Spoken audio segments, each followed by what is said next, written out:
Bueno, esto está basado en el enorme poder que tiene la atención para afectar al funcionamiento de nuestro cerebro. Muchas veces jugamos no a ganar, sino jugamos a no perder. Y eso, aunque parezca sorprendente, tiene la capacidad de alterar profundamente los procesos mentales. Este ensayo también lo empieza usted con otra cita que también nos ha llamado mucho la atención y a la que me gustaría partir esta charla con usted, de Carl Gustav Jung, que dice: en nuestra ingenuidad hemos olvidado que bajo nuestro mundo de razón yace otro enterrado. Hay otro mundo más potente aún. Sí, hay un mundo inmenso que se escapa al ojo no entrenado. Y eso es lo que muchas veces nos pasa, que solamente creemos lo que vemos y a veces hay que creer cosas que no vemos sencillamente para que se despliegue. Gustav Jung descubrió muchos de esos caminos para entender ese mundo inconsciente que está lleno de potencia, está lleno de fuerza y de energía, por supuesto que sí. Usted, como médico que conoce el funcionamiento del cuerpo humano, ¿cómo puede explicar que algunas personas ante una situación difícil se dejen allanar por la angustia y en cambio otras pues como que se crecen, ¿no? Hacen un gran despliegue de energía? ¿Eso es algo genético? Bueno, la respuesta es compleja. Por una parte está lo que es el temperamento. El temperamento sí tiene una base genética. Hay personas que nacen con lo que se llama una homeostasis del riesgo más alta, que quiere decir que necesitan desafíos mayores para asustarse. Otras personas tienen como el termostato más bajo y a una pequeña provocación, un pequeño reto, a lo mejor tienen más miedo. Esto es una herencia genética. Lo que pasa es que junto a eso hay una cosa que se llama el carácter. El carácter es como uno, a base de entrenarse, a base de ilusión, a base de esfuerzo y compromiso, remodela su propia personalidad. Si me dijeran cuál de las dos partes es más importante en vista a lo que llevo trabajando, investigando durante años, yo diría que es el carácter. El carácter es más potente. ¿El carácter? Sí, en mi experiencia sí. ¿Por qué se dan actualmente tantas crisis de ansiedad, doctor?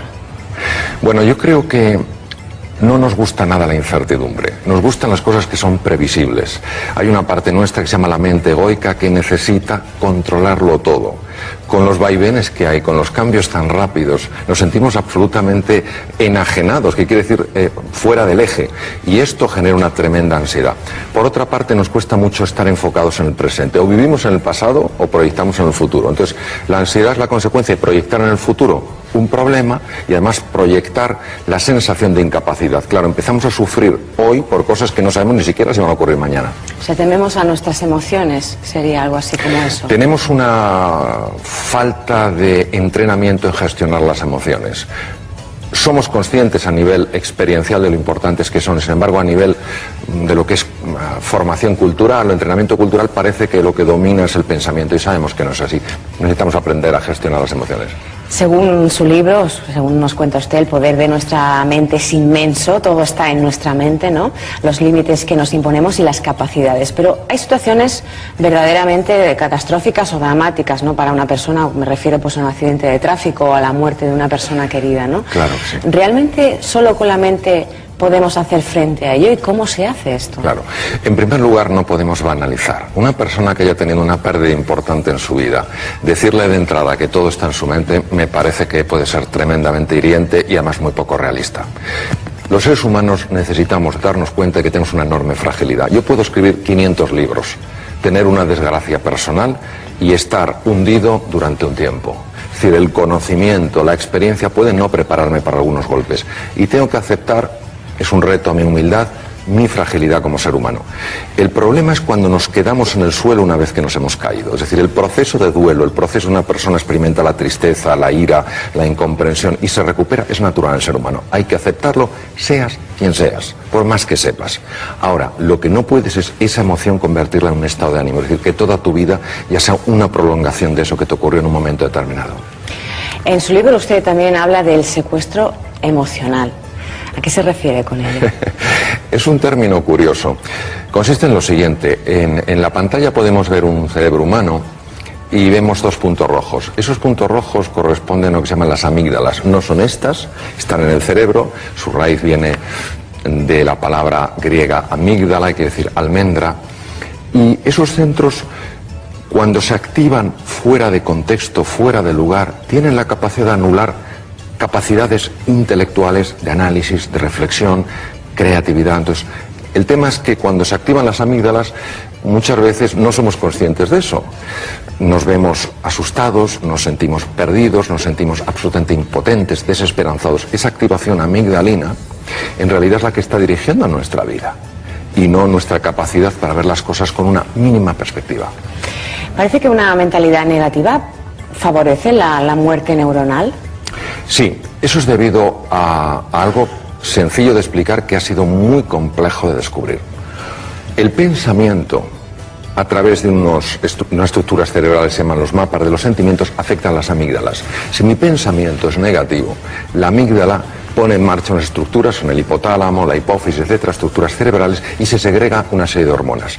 Estas hormonas, que están segregadas de forma inadecuada y mantenidas en el tiempo, son capaces de producir la muerte de neuronas, sobre todo en una estructura que se llama hipocampo, esencial en el aprendizaje, mantenerse ilusionado y controlar el pánico. Es decir, nuestro pensamiento sí afecta a nuestra química. Doctor Alonso, cuando un hombre está hundido, ¿le es más difícil pedir ayuda que a una mujer? En general, sí. Y este es un sí grande, no es un sí pequeño. El sí grande es probablemente por entrenamiento cultural. Cuando tú pides ayuda a una persona, te colocas en una situación, entre comillas, de inferioridad, porque necesitas que alguien te ayude. Y eso, en nuestro entrenamiento cultural, parece que no es aceptable. Esto es un tremendo error. Todo ser humano, y yo me pongo a la cabeza, necesitamos ayuda en ciertos momentos. Una mujer, en general, cuando se siente herida, cuando se siente perdida, suele buscar una persona de confianza con la cual comparte su sentir. Y al compartirlo, ese sentir deja de tenerla como en un cautiverio, como secuestrada. El hombre tiende a aislarse porque se siente avergonzado, no le gusta compartir sus sentimientos. Quizás si hicieran este aprendizaje muchos hombres no habría tantas crisis de ansiedad, ¿no? Bueno, gran parte de las crisis de ansiedad son la consecuencia de quedarte, como decía antes, atrapado en un problema y no compartirlo con otras personas.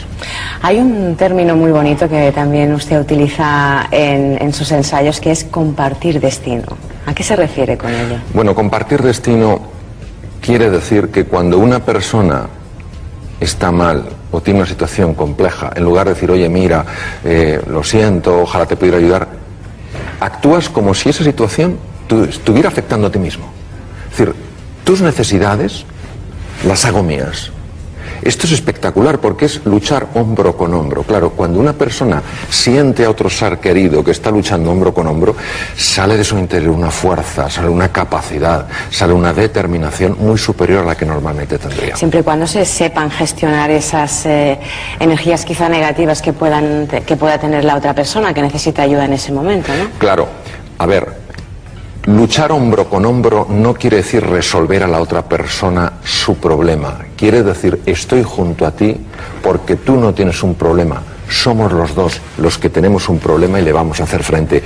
No, porque si yo lo que hago es facilitar que la otra persona tome el papel de víctima, entonces lejos de ayudarla la estoy perjudicando. Usted hace conferencias por todo el mundo sobre el liderazgo. ¿Estamos faltos de líderes? Yo creo que muy faltos, tremendamente faltos, porque el liderazgo, como yo lo entiendo, está basado en el servicio, en servir a la gente, no en servirse de la gente para mis objetivos. Claro, personas con generosidad, personas dispuestas a crear mundos a los que a otras personas les haga ilusión participar, personas con humildad, personas que ayudan a desarrollar raíces para crecer y alas para volar, eso no se ve con mucha frecuencia. ¿Cómo se forma un líder? Bueno, yo creo que un líder se forma primero dándose cuenta de hasta qué punto todo el daño que hago a los demás me lo hago a mí mismo y toda la contribución que hago a los demás la hago conmigo mismo. Porque a menos de que veamos a los otros seres humanos como verdaderamente tierra sagrada, como seres dignos de ayudarles, dignos de inspirarles, es muy difícil que encontremos en nuestro interior esa fuerza que aflore, que aflore lo mejor que hay en nosotros. Para acabar, usted expresa su convicción de que muchas curaciones no comprendidas por la ciencia médica están vinculadas a este mundo oculto al que apuntábamos al inicio, bajo la razón, ¿no? Esa dimensión espiritual de la persona. Sí. Cuando hablo de dimensión espiritual, hablo de dimensión que transciende nuestra personalidad habitual, nuestra identidad. A ver, yo lo he visto, lo hemos visto muchos médicos en el mundo. Hay veces que hay personas que se curan lejos de todo pronóstico, lejos de todo diagnóstico de una posible curación. De alguna manera el sistema inmunitario que nos defiende frente a bacterias, virus y tumores se pone en marcha. Y esto no se pone en marcha porque yo decida que se pone en marcha, sino porque una fuerza especial en ese momento decide sacar a flote esos recursos.